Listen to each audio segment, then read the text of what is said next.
Maligayang pagbabalik sa ating channel, mga kapwa ko manlalakbay sa kosmos. Ako ang inyong gabay sa mga misteryo ng kalangitan. Ngayon ay isa sa mga araw na ang pagmamadali ay isang anyo ng kamangmangan. Isang desisyon na ginawa ng padalos-dalos ay maaaring maging sanhi ng mga problema na tatagal ng ilang linggo. Ngunit, huwag mag-alala. Ituturo ko sa inyo kung paano maglayag sa mga daluyong na ito gamit ang sinaunang karunungan at kung paano gawing kakampi ang mabagal ngunit makapangyarihang enerhiya ng araw na ito.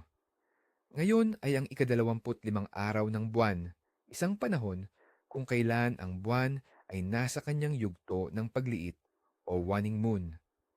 Ito ang oras ng pagtatapos, pagninilay at pagpapalaya. Ang enerhiyang ito ay lalo pang pinatitibay dahil ang buwan ay naglalakbay sa masinop at praktikal na zodiac sign ng Virgo. Ang kombinasyong ito ay lumilikha ng isang kapaligiran na hindi para sa pagsisimula, kundi para sa pag-aayos, paglilinis, at malalim na pag-unawa. Ang Virgo ay nagbibigay diin sa mga detalye, kalusugan, at kaayusan, habang ang ika-25 araw ng buwan ay nag-aanyaya sa atin na bumagal at tumingin sa loob. Ang pangunahing simbolo ng araw na ito ay ang pagong, ang kabibe, at ang urna na naglalaman ng abo. Ang bawat isa ay may dalang malalim na kahulugan. Ang pagong ay sumisimbolo sa karunungan, katatagan, at pag-iisa. Ang kabibe ay kumakatawan sa proteksyon at pagtatago ng mga lihim. At ang urna ay sagisag ng pagtatapos ng isang siklo at pag-iingat sa mga aral ng nakaraan. Suriin natin ng mas malalim ang mga simbolong ito. Ang pagong ay isang nilalang na daladala ang kanyang tahanan. Ito ay nagtuturo sa atin ng kahalagahan ng self-sufficiency, ng pagkakaroon ng panloob na santuaryo saan man tayo magpunta. Ang enerhiya nito ay pasibo, hindi agresibo. Hindi ito sumusugod, bagkus ay nagmamasid, naghihintay, at kumikilos lamang kapag tama ang panahon. Ito ang enerhiya ng matandang pantas na nakaupo sa tuktok ng bundok, hindi nakikialam, ngunit nauunawaan ng lahat. Ang araw na ito ay konektado sa mga elemento ng lupa dahil sa impluensya ng Virgo at tubig dahil sa emosyonal at intuitibong kalikasan ng buwan. Ang mga planetang kaagapay nito ay ang Saturn, ang planeta ng panahon, disiplina at mga aral, at ang Neptune, ang planeta ng intuisyon, panaginip at mistisismo. Kaya't ngayon, ang ating praktikal na pag-iisip ay dapat samahan ng malalim na pakikinig sa ating intuisyon. Ang mga bato ng kapangyarihan para sa araw na ito ay ang mga mata ng Mineral Kingdom, Tiger's Eye, Falcon's Eye, at Cat's Eye. Ang mga batong ito ay tumutulong sa atin na makita ang katotohanan sa likod ng mga ilusyon at nagbibigay ng kalinawan sa ating panloob na paningin. Ang mga kulay na magpapalakas sa enerhiya ngayon ay malalim na berde, kulay lupa, at lahat ng madidilim at payapang kulay na nagpapaalala sa atin ng kagubatan at kalaliman ng lupa. Ang pangkalahatang mensahe ng universo para sa atin ngayon ay bumagal, magmasid. Ang lahat ng sagot na iyong hinahanap ay nasa loob mo na. Huwag kang maghanap sa labas. Upang lubos nating maunawaan ang enerhiya ng araw na ito, hayaan ninyong ibahagi ko ang isang kwento. Ito ang alamat ng matandang pagong ng gubat. Sa isang sinaunang gubat na hindi pa natatapakan ng tao, may nakatirang isang napakatandang pagong. Walang nakakaalam kung gaano na siya katanda. Nakita na niya ang paglaki ng mga puno mula sa pagiging buto hanggang sa maging higante. Nasaksihan niya ang pagbabago ng agos ng ilog at ang paglipat ng mga bituin sa kalangitan. Ang ibang mga hayop ay abala sa kanilang pang-araw-araw na gawain. Ang unggoy ay palipat-lipat sa mga puno, naghahanap ng pinakamatamis na prutas. Ang usa ay mabilis na tumatakbo, laging alerto sa panganib. Ang agila ay lumilipad ng mataas, naghahanap ng kanyang susunod na biktima. Lahat sila ay minsan nang tinanong ang pagong, "Bakit napakabagal mo? Hindi ka ba nababagot sa iyong pag-upo at pagmamasid lamang?" Ngumiti lamang ang pagong at sinabing, "Sa pagmamadali, marami kayong nakikita. Sa aking paghinto, mas marami akong nauunawaan. Isang araw, isang malaking sunog ang naganap sa gubat. Ang lahat ng hayop ay nagpanik. Tumatakbo sila ng walang direksyon, sumisigaw sa takot. Ang unggoy ay nahulog mula sa nasusunog na puno. Ang usa ay naligaw sa kapal ng usok. Ang agila ay hindi makalipad dahil sa init. Ngunit ang matandang pagong sa kanyang kahinahunan ay isinilid ang kanyang ulo at mga paa sa loob ng kanyang bahay-bahayan. Ramdam niya ang init, ngunit alam niyang lilipas din ito. Alam niya ang daan patungo sa ilog, hindi dahil sa bilis, kundi dahil sa memorya. Dahan-dahan siyang gumapang, hindi nagpapadala sa gulat ng paligid. Sinusundan ang landas na alam niyang ligtas. At siya, kasama ang ilang hayop na sumunod sa kanyang kahinahunan, ay nakarating sa ilog at naligtas. Nang matapos ang sunog, ang mga nakaligtas na hayop ay lumapit sa kanya. "Paano mo nalaman ang gagawin?" tanong nila. Sumagot ang pagong, "Hindi ako nagmadali. Nakikinig ako sa bulong ng lupa. Naaalala ko ang mga aral ng nakaraang mga panahon. Ang kaligtasan ay hindi laging nasa bilis. Kung minsan, ito ay nasa katiyakan at karunungan. Ang kwentong ito ay nagpapaalala sa atin na ang kapangyarihan ng ika-25 araw ng buwan ay nasa paghinto, pagmamasid, at paggamit ng naipon na karunungan. Sa araw na ito, ang universo ay nagsasalita sa atin sa pamamagitan ng mga palatandaan. Narito ang ilang dapat mong bantayan. Una, kung makakita ka ng pagong, kahit sa larawan man lang, ito ay direktang mensahe na kailangan mong bumagal at magtiwala sa proseso. Pangalawa, kung makakita ka ng isang kakaibang bato or kabibe, ituring mo itong isang regalo, isang tanda na ikaw ay nasa tamang landas ng pagtuklas sa sarili.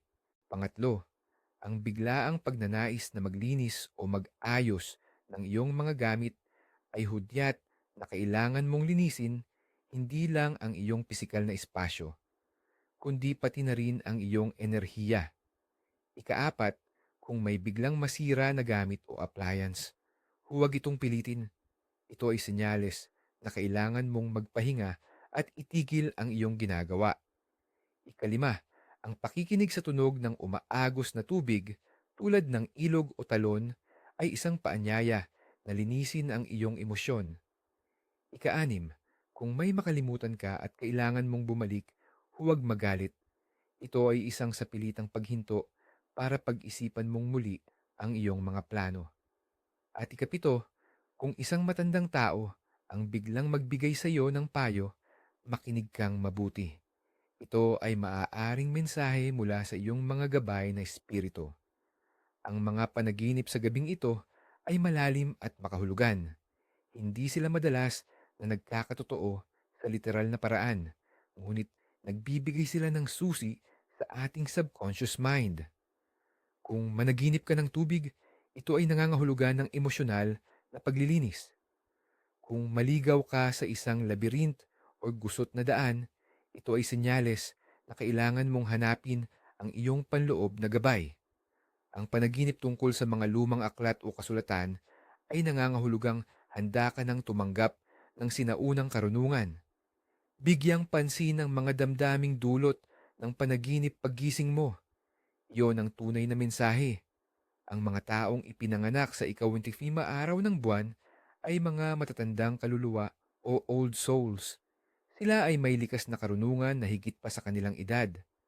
Sila ay kalmado, mapagpasensya, at madalas na introvert. Natural silang mga pilosopo, mananaliksik, at tagapayo. Ang kanilang landas sa buhay ay hindi tungkol sa mabilis na tagumpay, kundi sa isang malalim at makabuluhang paglalakbay ng pagkolekta ng kaalaman at karanasan. Ang kanilang hamon ay ang lumabas sa kanilang kabibe at ibahagi ang kanilang karunungan sa mundo. Paano naaapektuhan ng enerhiyang ito ang mga pangunahing aspeto ng ating buhay? Sa pag-ibig at relasyon, hindi ito araw para sa mga maalab na date o unang pagkikita. Ito ay para sa tahimik at malalim na koneksyon sa iyong kasalukuyang partner. Oras ito para sa pag-uunawaan ng walang salita. Para sa mga single, ito ay araw para sa pagmamahal sa sarili at pag-alam kung ano talaga ang iyong hinahanap sa isang relasyon, sa karera at pananalapi. Iwasan ang pagsisimula ng mga bagong proyekto, paggawa ng malalaking desisyon sa pera o mahahalagang negosasyon. Ito ay perpektong araw para sa pag-review ng mga nakaraang gawain, pagpaplano, pag-oorganisa ng mga file, at malalim na pananaliksik. Magandang araw para magbayad ng utang, ngunit hindi para kumuha ng bago. Sa kalusugan at kagandahan, ito ay araw ng pahinga at banayad na paglilinis. Ang ating mga tuhod ay partikular na sensitibo ngayon, kaya iwasan ang mabibigat na ehersisyo. Maganda ang epekto ng mga herbal bath, meditation, at light detox diet. Iwasan ang mga marahas na beauty procedures. Sa espiritual na pag-unlad, ito ang pinakamahalagang aspeto ng araw na ito.